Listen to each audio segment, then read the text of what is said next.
सन् 1992बाट जब देशमा नव उदारवाद आयो तब यहाँ चलिरहेका 26वटा उद्योगहरूलाई एक एक गरी समाप्त पारियो।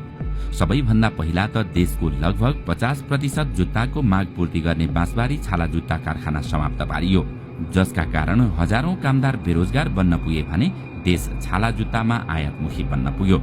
यसैगरी 67% कागजको माग पूर्ति गर्ने देशकै महत्वपूर्ण भ्रिकुटी कागज कारखाना समाप्त भएसँगै यसले पनि देशको अर्को आर्थिक क्षेत्रमा वज्रपात निम्तियो। जबकि भ्रिकुटी कागज कारखानाले उत्पादन गरेको कागज बंगलादेश र इन्डोनेसियाले समेत कार्ड र नोट छाप्न आयात गर्ने गर्दथे। त्यो कागज धेरै स्तरीय थियो। बंगलादेशले विशेष प्रकारका कार्ड छाप्नका लागि नेपालमा उत्पादन भएको कागज प्रयोग गर्दथ्यो।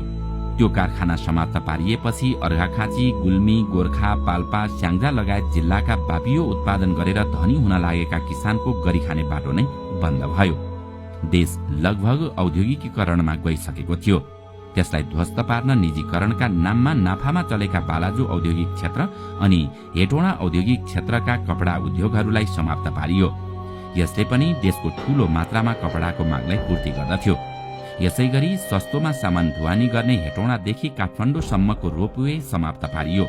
त्यसपछि विराटनगर जुट मिल समाप्त पारियो, जनकपुरको सुर्ती उद्योग समाप्त पारियो, कोहलपुरको कटन खेती र उद्योग समाप्त पारियो, बुटवलको धागो उद्योग समाप्त पारियो। पूर्ण गतिमा सञ्चालनमा रहेका उद्योग धन्दा एकपछि अर्को गर्दै ध्वस्त पारियो। विराटनगरका जुट मिल बन्द भएपछि झापा, मोरङ, सुनसरी र उदयपुरसम्मका सनपाट उत्पादन गर्ने किसानको रोजीरोटी नै बन्द हुन पुग्यो, जहाँबाट मानिसहरूले मनग्गे पैसा कमाइरहेका थिए।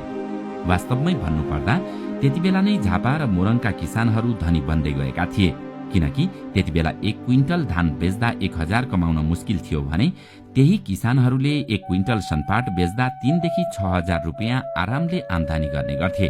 त्यसकारण उनीहरू एकपटक धान खेती गर्ने गर्दथे भने एकपटक सनपाट खेती गर्ने गर्दथे। ती उद्योग बन्द भएपछि सनपाट खेती पनि समाप्त भयो। उद्योग बन्द गराउने काम जानाजानी गराइएको थियो। जनकपुर, महोत्तरी र सर्लाहीमा सुर्ती उद्योगहरू थिए। जनकपुर र अन्य चुरोट कारखानाहरू बन्द गरिएपछि सुर्ती खेती पनि समाप्त भयो। वीरगञ्जको चिनी कारखाना बन्द गरेपछि उखु खेती समाप्त भयो। त्यसपछि सर्लाही र जनकपुरका मानिसको आर्थिक अवस्था कमजोर बन्न पुग्यो अनि बुटवलको धागो उद्योग बन्द गरिएपछि कोहलपुर, बाँके, बर्दियामा उत्पादन हुने कटन व्यवसाय समाप्त भयो, जसले गर्दा त्यहाँका मानिसहरू गरिब र बेरोजगार बन्न पुगे। पश्चिम कञ्चनपुरमा टर्पेन्टाइल उद्योग थियो र त्यहाँ सुदूरपश्चिमबाट सल्लाहको खोटो ल्याएर तेल उत्पादन गरिन्थ्यो।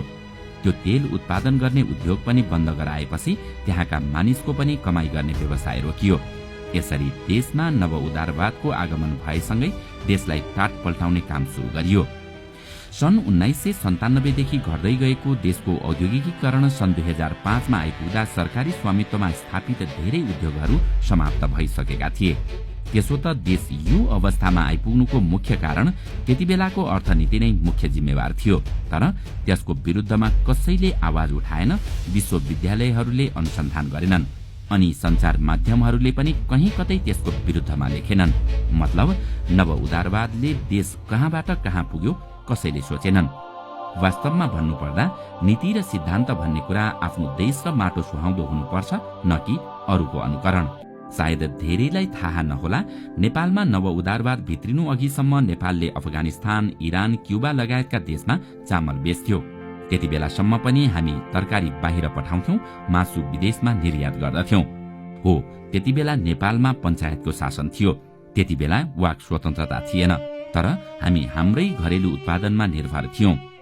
नव उदारवादपछि देशमा अनेक थरी राजनीति भित्रियो। जनताले लोकतन्त्र त ल्याए, तर देश झनै छाडातन्त्रमा गयो, जसले जति बेला जे बोले पनि हुन्छ भन्ने भयो, बोलीको कुनै महत्व रहेन। जसले जे गर्दा पनि हुन्छ भन्ने भयो, कसैको नियन्त्रणमा कोही रहेन। नव उदारवादको असर देशको घरेलु उत्पादन समाप्त हुन पुग्यो। राज्यको मुख्य आय नै विदेशी वस्तुमाथि लगाइने कर बन्न पुग्यो, जसको असर नागरिकहरूले एउटै वस्तुमा कैयौं पटक कर तिर्नुपर्ने अवस्थाको सिर्जना भयो। नव उदारवादको असर यस्ता राजनीतिक दल आफ्नो फाइदाका लागि आफ्नो विचारधारा डस्टबिनमा फ्याँक्न तयार भए। यस्तो लाग्छ कुनै समय उनीहरूको नारा समाजवाद र साम्यवाद फगत जनताका अघि राखिएको बिक्रीको माल थियो। जब उनीहरू सत्तामा पुगे तब उनीहरूको विचारधारा एकाएक तुहिन पुग्यो। यसको ताजा उदाहरण त हामीले पछिल्ला गठबन्धनहरू नै देख्न सक्छौं। कांग्रेसले समाजवादको राजनीति समाप्त पार्यो भने कम्युनिस्टले मार्क्सवाद लेनिनवादको विचारधारा नै बिर्सिन पुगे। न आज कांग्रेससँग आफ्नो विचारको बीच छ, न त यता कम्युनिस्टसँग विचारको बल नै छ। यी विचारहीन जत्थाहरू गठबन्धन गरेर निर्वाचनमा गए र फेरि देश र जनताहरूलाई झुक्याए। आज आफूलाई कांग्रेस र कम्युनिस्ट भनेर गर्जिनेहरू सबका सब एक हुन्।